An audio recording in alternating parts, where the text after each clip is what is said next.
പട്ടികജാതി പട്ടികവർഗ പിന്നോക്ക വിഭാഗങ്ങളുടെ കവർന്നെടുത്ത അവകാശങ്ങളും ഒപ്പം സംവരണവും നിലനിർത്തുന്നതിന്റെ ഭാഗമായി അധികാരവർഗത്തിനെതിരെ ശക്തമായ പോരാട്ടം നടത്തുന്നതിന്റെ ഭാഗമായി KPMS പത്തനംതിട്ട ജില്ലാ കമ്മിറ്റിയുടെ ആഭിമുഖ്യത്തിൽ ജില്ലാ നേതൃത്വ സമ്മേളനം നടത്തുമെന്ന് ഭാരവാഹികൾ പത്തനംതിട്ടയിൽ നടത്തിയ വാർത്താ സമ്മേളനത്തിൽ അറിയിച്ചു.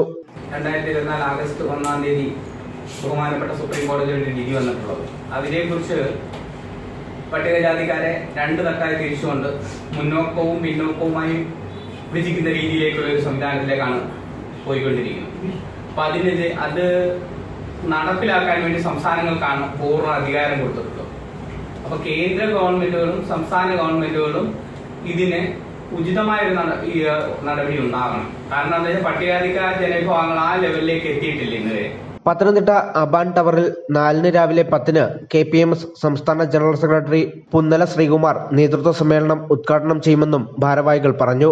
വാർത്താ സമ്മേളനത്തിൽ KPMS സംസ്ഥാന ഭാരവാഹികളായ രാജൻ K ചെങ്ങന്നൂർ, ബിജു വർണ്ണശാല, PB സുരേഷ്, ശശി എന്നിവർ പങ്കെടുത്തു.